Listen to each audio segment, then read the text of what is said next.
Bienvenue sur le podcast de Chi di Nature. Je suis Mauro Mazza, naturopathe depuis plus de 10 ans.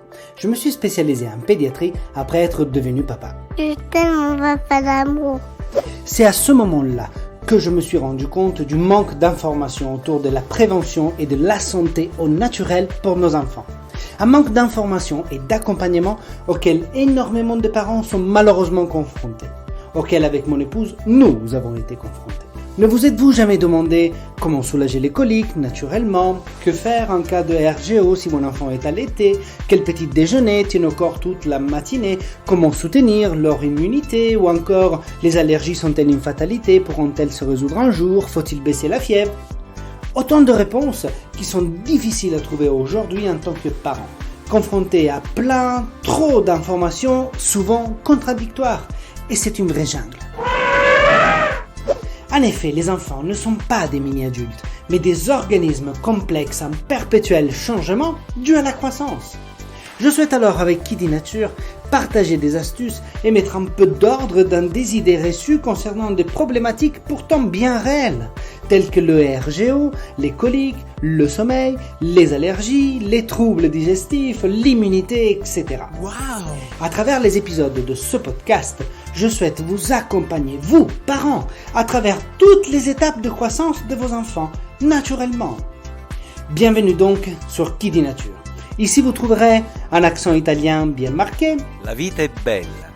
Des métaphores pour vous expliquer les choses facilement, le but étant que je ne sois pas le seul à y comprendre quelque chose, n'est-ce pas? Du contenu pour vous, parents, qui souhaitez devenir des protagonistes et alliés pour la santé de vos enfants. Alors, où que vous soyez, installez-vous confortablement. Faites un sourire à votre voisin sur le bus. Mettez votre minuteur pour ne rien cramer en cuisine. Montez un tout petit peu le volume si vous êtes en train de passer l'aspirateur. Et profitez de ce nouvel épisode. Bienvenue sur cet épisode numéro 1 de ce podcast. Je suis ravi de croiser votre route et j'espère vraiment, à travers cette sorte de présentation, réussir à vous transmettre mon énergie et la passion avec laquelle je m'occupe des enfants et de leurs parents. Je m'appelle Mauro Mazza et je serai votre hôte le long de ce voyage autour de l'univers fascinant qui est la croissance des enfants. Mon histoire commence de manière bien banale, un simple étudiant à la faculté de médecine et chirurgie de Turin.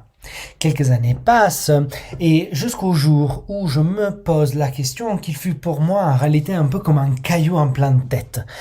Je me suis en réalité avec un ami demandé « La maladie est notre ennemi, mais ma seule source de revenus. Y a-t-il peut-être un conflit d'intérêts ?»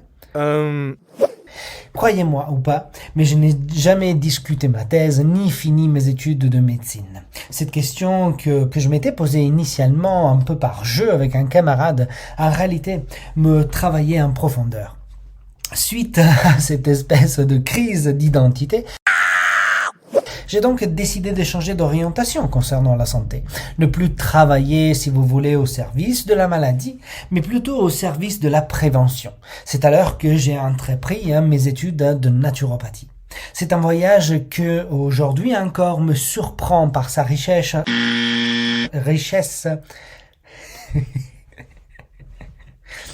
C'est un voyage qui aujourd'hui encore me surprend pour sa richesse en prise de conscience. J'ai compris, par exemple, que la maladie est l'effort qui fait le corps pour retrouver un état d'équilibre. Pensez un peu, extraordinaire. Une expérience qui est à la fois utile et nécessaire.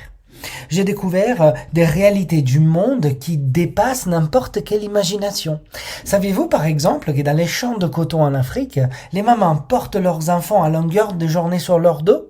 Et une mère à qui un enfant va faire pipi sur le dos va être considérée par toutes les autres comme une mauvaise tutrice. Un peu parce que elle a pas su garder le lien avec son propre enfant. En quelque sorte, elle s'est distraite, si vous voulez. Ou que par exemple, il y a certains peuples que partagent la douleur physique afin de mieux la supporter. Incroyable tout cela. J'ai pris conscience dans l'étude de la médecine, si vous voulez, plutôt préventive, que nous vivons bien évidemment plus longtemps qu'avant, mais nous sommes de plus en plus rapidement malades et de plus en plus jeunes, nous allons prendre en réalité des médicaments sur base quotidienne pour traiter du coup des pathologies d'ordre chronique que oui, bien sûr, vont nous faire vivre plus longtemps, mais avec un style de vie, une qualité de vie bien moindre. Aujourd'hui, selon l'OMS, le 30% de maladies sont causées par des médicaments qui servent à en soigner d'autres. Il y a quelque chose qui ne fonctionne plus, n'est-ce pas? Really? Je pense que ce constat peut être expliqué, et bien évidemment par quoi? Par notre style de vie. Vous savez, au fil du temps, j'ai compris que le médicament a acquis une sorte de dimension utilitaire. Nous prenons un médicament et nous faisons perdurer le comportement qui nous a rendus malades. En quelque sorte, je mange du n'importe quoi, j'ai mal à l'estomac, j'ai un reflux gastrique, eh bien il n'y a pas de problème. J'ai un médicament qui va pouvoir faire venir taire notre corps, et non pas pour seulement arrêter d'avoir mal, mais pour pouvoir continuer à manger comme ceci. La vie, elle est parfois bien faite, vous savez, je trouve qu'elle fait bien les choses en quelque sorte. Pendant quelques années, j'ai travaillé au sein de la UEFA, en accompagnant des athlètes de la première équipe en Champions League et en m'occupant également de l'école du foot avec les jeunes. Eh bien, vous savez quoi? Cette dimension utilitaire du médicament était encore plus flagrante. Pour chaque douleur, chaque famille avec son médicament, de manière à que leur fils puisse continuer à jouer, par exemple.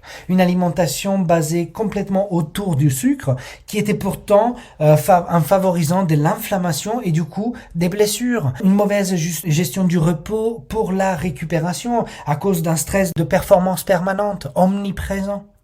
Je le sais, c'est dur à entendre, mais tous ces comportements, pourtant de bonne foi, ce n'est pas ça que je remets en question, mais n'étaient absolument pas adaptés à la nature de ces enfants. Plutôt le fruit, si vous voulez, de « on a toujours fait comme ça, il faut manger des pâtes entre un entraînement et l'autre, au pire la boisson sportive l'aidera, un peu de magnésium et allez hop, c'est réparti ». Eh bien pas du tout. C'est là où j'ai compris que, trop jeunes déjà, nous adaptons de mauvaises aptitudes qui auraient pourtant pu être évitées. Alors c'est vraiment à ce moment-là où je me suis dit qu'il fallait que je me spécialise en naturopathie, si vous voulez, pédiatrique. De plus, le sujet me touchait, si vous voulez, directement, car c'est à pile à ce moment-là où je suis devenu papa. Comme quoi, je vous ramène à ce que je disais tout à l'heure. Parfois, la vie fait bien les choses. Durant ma spécialisation, j'ai cherché en plus des informations sur différents sujets traitant la naturopathie pédiatrique, en passant par des informations, des études scientifiques partagées sur des portals internet, dans des conférences réservées aux professionnels de la santé, des formations avec des laboratoires spécialisés, auprès de certains confrères également, ou alors certains anciens compagnons d'études qui entre-temps étaient devenus des spécialistes. Et j'ai dû, malheureusement, me rendre à l'évidence. Les informations que j'ai pu trouver ne m'ont absolument pas satisfait. Non. Non, parce qu'ils traitent les enfants par quelque chose qu'ils ne sont pas. Les enfants ne sont pas des mini-adultes. Et donc la naturopathie qui leur est dédiée, cette approche globale qui leur est dédiée, ne peut pas être abordée avec le même prisme, de la même manière que la naturopathie pour les adultes.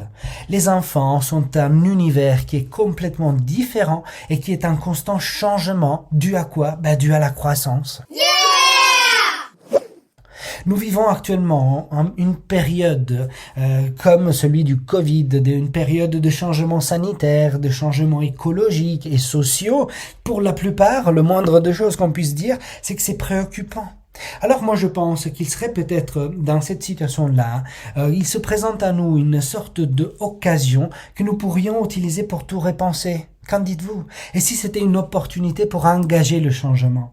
L'objectif, bien évidemment, à travers ce podcast et les choses que je vais vous dire, n'est pas de juger ou de culpabiliser qui que ce soit. Je trouve que nous avons tous un quotidien qui est différent.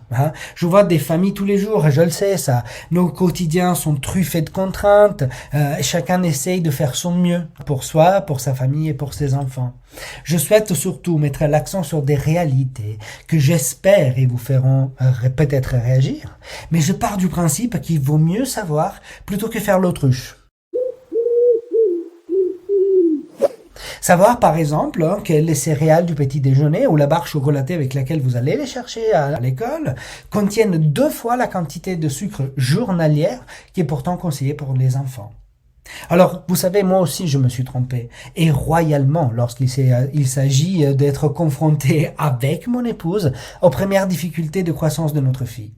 Voulant le mieux pour elle, mon premier réflexe a été évidemment de la traiter comme un mini-adulte, prétendant ainsi de la protéger en lui dégageant le chemin. Apparition de soucis, première problématique, il n'y a pas de problème. J'avais toujours un remède naturel à disposition. Vous savez quoi? J'avais tout faux. Voilà une chose que j'aurais eu besoin d'entendre ou de savoir lorsque je suis devenu papa. Une de ces conseils que je partagerai avec mon meilleur ami s'il souhaite avoir des enfants, bien évidemment, est le courage d'accueillir les faiblesses de ton enfant. Elles sont des merveilleuses expressions de vitalité, de vie. Et oui, parce que ce que j'ai compris et ce que je souhaite vous transmettre avant tout, c'est que le corps de nos enfants exprime par des mots, M-A-U-X, ce qui n'est pas capable d'exprimer par des mots, M-O-T-S. Alors permettez-moi, de manière à pouvoir vous faire connaître un tout petit peu plus davantage votre hôte, si vous voulez, de partager ce que j'ai pu apprendre moi-même en devenu papa. J'ai découvert qu'il n'est jamais trop tard pour éplucher des pommes ou préparer sa compote. J'ai compris qu'il faut ralentir lors des courses, passer à l'étamine une étiquette et rechercher les secrets les plus inavouables. Et oui, parce que son corps n'est pas une poubelle. J'ai arrêté d'avoir peur de ces fièvres. Impétueuses certainement, parfois exécrables, mais j'ai compris être des bonnes conseillères. J'ai compris que la télé est le pire des babysitters parce que l'allumer signifie éteindre ma fille. J'ai appris à m'endormir debout, apparemment, en la berçant, et à mon épouse jure que je chantais aussi. J'ai pris conscience que devenir père a fait de moi un bien meilleur fils. Que derrière le désordre d'un appartement se cache un univers extraordinaire qu'on pourrait appeler le jeu. J'ai pris conscience que les meilleurs endroits pour jouer sans risque, c'est la nature. J'ai dû me rendre à l'évidence. Si on veut aider ses enfants à retrouver le calme, il faut d'abord renoncer à sa colère. J'ai réalisé qu'un silence n'est pas qu'un silence. Il peut cacher de la fascination, une attente, de la stupéfaction, parfois tout simplement une bêtise en cours. J'ai surtout appris à renoncer à mon prénom pour un son que je ne me lasserai jamais d'entendre. Celui de papa.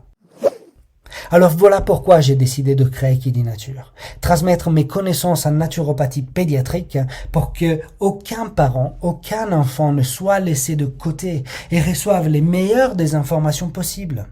Qui dit Nature traite des problématiques que je rencontre couramment, quotidiennement au cabinet. Les épisodes de ce podcast, si vous voulez ma ligne éditoriale, tournera donc autour de ce qu'on pourrait appeler les maladies de civilisation les plus courantes et qu'ils sont extrêmement virulente, la détoxification autour de l'enfance, de perturbateurs endocriniens qui truffent tout leur quotidien et qui sont présents partout, du stylo qu'ils utilisent à l'école, aux encres, aux peintures, jusqu'à finir à la colle et jusqu'à arriver même aux habits qu'ils portent. L'intoxication par exemple dans le sucre, macro-aliments omniprésents dans leur alimentation et dans tous les impacts que cette chose pourrait avoir. On parlera de troubles de l'apprentissage et les défis scolaires qui en découlent, de l'impact également que l'alimentation peut avoir sur les émotions. Nous parcourrons, si vous voulez, des arguments que j'ai choisis parmi ceux qui amènent le plus de confusion. Vous savez, c'est le genre d'arguments où tout le monde a un avis. Mais je crois réellement dans le fait que Qui dit Nature se construira avec les parents qui participent. Alors, n'hésitez vraiment pas à y participer, à partager vos expériences, à poser vos questions. Et il n'y a pas de questions bêtes, promis, il n'y a que des réponses bêtes. J'essayerai de répondre à tous et à proposer des épisodes qui s'adaptent le mieux à vos besoins les plus urgents. Je fais le choix, si vous voulez, de vulgariser, de simplifier. Et ne croyez pas que ce soit simple. Vraiment dans l'espoir de vous mettre en condition de pouvoir vous émanciper. Je trouve que trop souvent, on demande aux parents de s'engager, de changer les choses. Mais est-ce que nous les mettons vraiment en condition de pouvoir le faire? Je ne me focalise pas sur le simple symptôme. Petite pièce d'un puzzle, si vous voulez. Mais j'essaye plutôt de donner une vision d'ensemble. Mon objectif est de vous présenter l'ensemble du puzzle, afin de pouvoir comprendre ce qui se passe et de faire des choix en toute connaissance de cause. Qui dit nature s'adresse à toute personne ayant envie de s'émanciper dans ce sens-là, c'est-à-dire le sens de prendre en main la santé de ses enfants. Il a pour but de remettre les pendules à l'heure sur des sujets et des pressions parentales, car nous sommes tous les résultats d'une éducation aussi, n'est-ce pas? Alors vous donnez à vous, parents, cette possibilité de compréhension et, à mon sens, bien sûr, une arme puissante, un joli joker à jouer. Je rencontre plein de parents avec un bagage d'informations qui sont erronées, qui sont incohérentes. Et encore une fois, je trouve ça normal. On essaye tous de les aider, non? On essaye de trouver tous une solution. Alors, laissons tranquille grand-mère, ainsi que ses conseils, et essayons de remettre de l'ordre. Je souhaite que vous, parents, soyez les acteurs de ce changement. J'aimerais vraiment former une nouvelle génération de parents que, à leur tour, éduquera une nouvelle génération d'enfants. Parce que chaque enfant possède des capacités uniques. Alors, s'il est vrai que chaque enfant est avant tout une promesse, alors nous devons avoir le courage de les aider à vivre plus fort. Merci d'avoir écouté cet épisode jusqu'au bout. Si vous avez aimé, et si cela n'est pas déjà fait, pensez à vous abonner à mon podcast sur la plateforme que vous écoutez et à mettre 5 étoiles. Cela vous permettra d'être notifié à la sortie d'un nouvel épisode et m'aidera grandement pour me faire connaître. Encore mieux, je vous invite à rejoindre les quelques centaines de personnes qui reçoivent déjà ma newsletter. Rendez-vous donc sur mon site internet kidinature.com. Je vous mettrai de toute façon le lien dans la description de l'épisode. Si vous avez des idées de sujets que vous souhaitez que j'aborde, dites-le moi en commentaire ou sur les réseaux sociaux de Qui dit Nature. Vous avez certainement autour de vous une sœur, une amie, un cousin ou au moins un collègue qui ont des enfants. Alors n'hésitez pas à partager ces podcasts autour de vous. À dans 2 semaines pour un nouvel épisode de Qui dit Nature. Aidons nos enfants à vivre plus fort.